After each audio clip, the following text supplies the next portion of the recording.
Manni murtii federaalawaa tiktokroota waggaa tokko dura balalliin daandii xiyyaara Itoophiyaa magaalaa Finfinneedhaan Maqaleetti taasisuu addaan cituu hordofee jeequmsa kaasan irratti murtii kennuun dhaga'ame. Dhibeen haaraa Itoophiyaa keessatti eegalee vaayirasii Maarbargii magaalaa Hawaasaa seenuusaa ministeerri fayyaa Itoophiyaa beeksise. Manni marii miidiyaa Itoophiyaadhaaf fandii miidiyaa hundeessuu irratti dhiyeenya mari'achaa tureen miidiyaalee sababa rakkoo maallaqaa cufamaniif deeggarsa kan taasisu ta'uu beeksisan. Dho'iinsi volkaanoo hidhataa darbee Itoophiyaa naannoo Affaar keessatti ka'e Itoophiyaa irratti dhiibbaawwan guddaan inni geessu akka hin jirree fi yoo guddate balalliiwwan xiyyaaraa akka danquu malu ogeeyyileen yoo dubbatanii dho'iinsa volkaanoo kanaan wal hordofee aarri isaa Hindiyaa irraa darbuudhaan gama Chaayinaatti ce'aa jiraachuun miidiyaaleen idila addunyaa gabaasuu irratti argamu. Daawwattoota fi hordoftoota Egeree Miidiyaa nageenya keenya bakka jirtan maratti sin dhaqqabu guyyaan irraa Sadaasaa 26 barri 2025 kanneen asii olitti dhageessan hangafoota oduu teenya irraati amma bal'ina oduu isinitti himna hanga dhumaatti Egeree Miidiyaa hordofuun dhageessu. Waggaa tokkoo fi baatii jaha dura sababa daandiin xiyyaara Itoophiyaa imala isaa magaalaa Finfinneedhaan Maqaleetti taasisuu saatiidhaaf addaan kuteen tiktaakeroonni Itoophiyaa jaha kanneen imalaaf dirree xiyyaara Boolee Intarnaashinaali seenan jeequmsa kaasuun ni yaadatama. Tiktaakeroonni kunneen daandiin xiyyaara imala addaan kutuun qabu jechuudhaan jeequmsa kaasuun jechoota hamaa safuu biyyaa cabsu dirree xiyyaaraa fi hojjettoota jeeqaa turan to'annoo jala oolfamuun manni murtii himannaa irratti dhiyeessuun ni yaadatama. Haaluma kanaan manni murtichaa himatamtuu shanaffaa Ellen Kinfee himannaa Yohaannis Daaniel irratti baname irraa bilisa ta'uuf murteesse. Yohaannis Daaniel tiktookarii Itoophiyaa Joon Daaniel Jaamoon beekamu kan jeequmsa kaasuu keessatti adda turee ta'e waggaa ta'u manni murtii galmee Ellen Kinfee irratti dhiyaate irratti ragaa ifraa ittisuu waan dhiyeesseef jechuudhaan galmee himannaa Yohaannis Daaniel jala bilisa baasuuf murteessuu beeksise. Gama biraatiin himatamaan tokkoffaan Yohaannis Daaniel, Imaanuel Ustal, Naataaneel Wandasan, Eliyaas Dirribaa fi Yediyyaa Lebaanoon ragaa dokumentii viidiyoo fi dhuunfaa abbaan alangaa dhiyeesse diduu isaaniitiin yakkamaa ta'uu isaanii mirkaneessee jira. Dhimmi Yediyyaa Laaboraa himatamtuun jaaffaan yeroo dhaddacha turetti ulfa waan turteef mana hidhaa keessatti mucaa isii kan deesse yoo ta'u manni murtii olaanaa mirga wabii isiif kanneen mana hidhaatti gad lakkise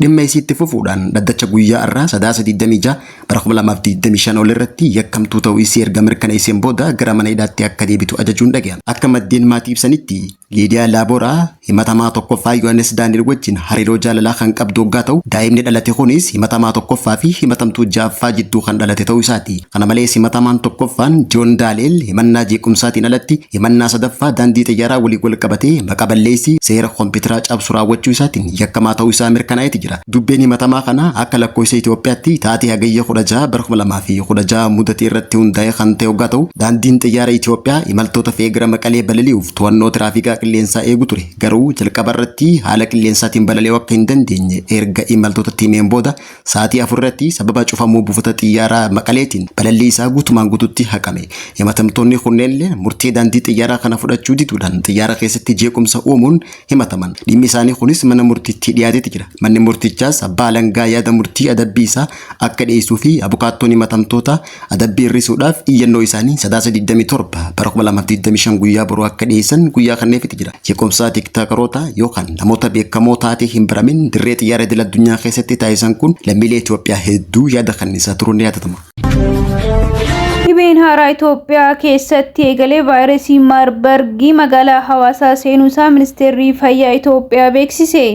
Weerarri dhibee haaraa kibba Itoophiyaa jiinkaa eegalee lubbuu namoota hedduu galaafatee guyyaa har'aa namni dhibee kanaan qabame magaalaa Hawaasaa keessatti argamu kan ibsame yoo ta'u namni kun namoota kanaan dura dhibichaan qabamanii lubbuun darban jiinkaatti argaman waliin hidhata qabaachuu fi ergasii booda gara magaalaa Hawaasaatti dhufuu fi mallattooleen dhibichaa irratti mul'achuu isaa himamaa jira. Vaayirasiin kun kan eegalee gaafa Sadaasa 5 bara 2018 irratti yoo ta'u qorannoowwan laaboraatoorii hanga ammaa namoota 73 irratti taasifamee jiruun namoonni 11 dhibichaan qabamuu kan ifoome yoo ta'u kana keessa lubbuun namoota 6 kan darbee fi namni tokko haala ulfaataa keessatti yeroo ammaa akka argamu kan himame yoo ta'u namoonni 5 dhibichaan qabamanii hospitaala keessatti argamuu isaanii odeeffannoo ministeera fayyaa Itoophiyaa irraa bahe ni addeessa. Dabalataanis vaayirasiin haaraa kun magaalaa Hawaasaa seenuu ifoomsuun hawaasni of eeggannoo barbaachisu iddooma hundatti akka taasisuufis akeekkachiisni ministeera fayyaa Itoophiyaa irraa kennamee jira.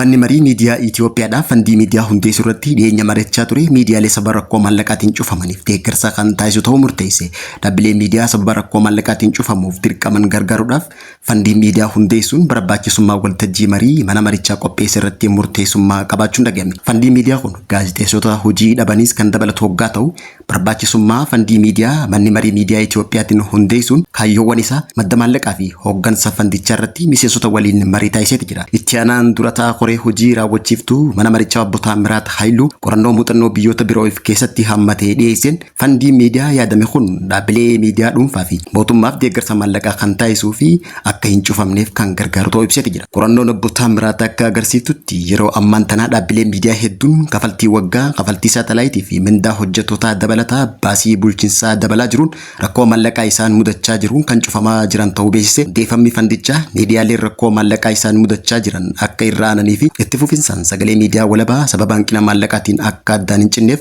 deeggarsi kan taasifamuuf ta'uu ibseeti jira. Dabalataan walabummaa fi adda addummaa dhaabbilee miidiyaa mirkaneessuuf fandiin kun kan gargaaru ta'uu hime. Dhaabbilee miidiyaa biyyoota biroo keessatti hundeeffaman hojii miidiyaa akka hin cufamnee fi gaazexeessitoonni akka hin ari'amne kan dhoorkan ta'uu hubachiise. Biyyoota guddatan keessatti miidiyaan tokko cufamuun akka dhaabbata tokko cufamutti odoo hin taane sagalee miiliyoonaan lakkaa'amu akka cufamutti kan laalamu ta'uu ibsuudhaan miidiyaaleen akka hamilee horatanii sagalee uummataa ta'aniif deeggarsaa fi onnachiiftuu adda addaa kan taasifamuuf ta'uu beeksiseeti jira. Miidiyaaleen rakkina maallaqaa mudataniif deeggarsa maallaqaa taasisuun miidiyaalee maxxansaa dhaaban gara maxxansaatti akka deebi'an gochuun barbaachisaadha jechuudhaan akkasumas buufataaleen televezyiinii satalaayitirraa qilleensarraa kaafaman gara qilleensatti akka deebi'anis ibseeti jira. Manni marichaa miseensota mana marichaa deeggarsa maallaqaa barbaadan gargaaruuf fandii miidiyaa hundeessuun bulchuun kaayyoo isaa keessaa tokko ta'uu ibsee erga hundeeffamee hojiitti seeneen booda dhaabbilee miidiyaa deeggarsa barbaadan adda baasuun maallaqni argame kaayyoo sirriitiif akka ooluuf hordoffiin kan taasifamu ta'ullee hubachiiseeti jira.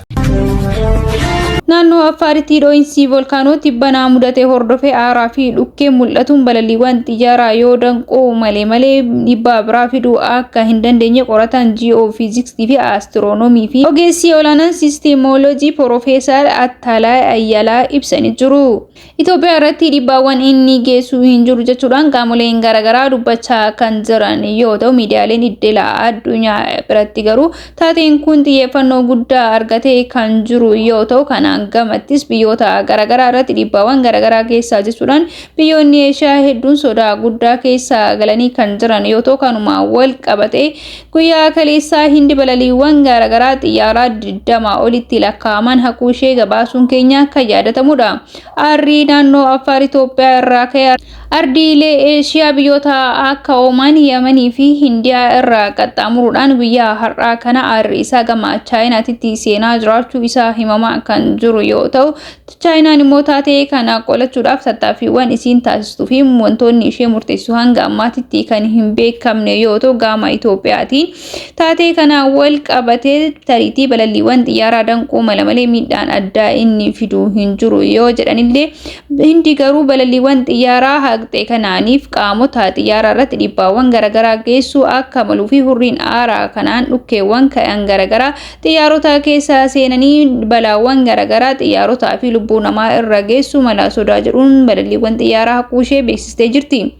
Dilbata darbee gaafa sadaasaa 14 kibba Affaar Eertaallee kan dhohe haala gubbii bakka jedhamu dho'iinsi volkaanoo mudate kun sadarkaa olaanaatti gahuu isaa kan himamaa jiru yoo ta'u kunis lafarraa hanga maayila 9 ol fageenya akka qabus himamaa jira. Dho'iinsa volkaanoo kana wanti adda taasifamu akka hin jirree fi taateen adda uumame akka hin jirre gama Itoophiyaatiin kan himame yoo ta'u kunis ol fageenyi isaa kiiloomeetira 14 fi qilleensa keessatti akka mudatu kan himamaa jiru yoo ta'u Itoophiyaa irratti hanga amma miidhaawwan inni qaqqabsiisellee kanneen foomne yoo ta'u gama Eeshiyaatti taateen kun xiyyeeffannoo guddaa argatee jira. Kana qofa osoo hin taane miidiyaaleen gurguddaan addunyaa kanneen akka Al Jazeera, BBC fi CNN's bal'inaan gabaasaa kan jiran yoo ta'u dho'iinsa kana wal qabatee taateen kun taateewwan waggoota 12,000 booda uumame ta'uu isaatti wal qabatee haala kanaan itti fufee kan jiru yoo ta'e qilleensa baha Afrikaatii fi Eeshiyaa kibbaa irratti dhiibbaa geessuu sodaa jedhu akka qaban kan ibsan yoo ta'u Eertaallee fi naannoo isaa osoo hin taane sochiiwwan waggoota 10,000 dura turanidhaan irra deddeebiidhaan socho'aa turaniin akka ol qabatee bahee kan himame yoo ta'u sochii lafaatti wal qabatee yeroo dhihoo as Itoophiyaan dho'iinsa volkaanoo fi sochii lafa keessaatiif saaxilamaa turuu ishee gabaasaa turuun kennas kan yaadatamu yoo ta'u saayinsiif xiyyeeffannoon kennamee hojjetamuu akka qabuu fi qeeqni hanga ammaatiin Itoophiyaa keessatti qoratamuu dhabuu isaa komii kaasaa jiraachuu isaa miidiyaaleen addunyaa gabaasaa kan jiran yoo ta'u wanti kun xiyyeeffannoo guddaa fi xiyyeeffannoo saayinsii bal'aa akka barbaadus miidiyaaleen addunyaa gurguddoon gabaasuu irratti argamu.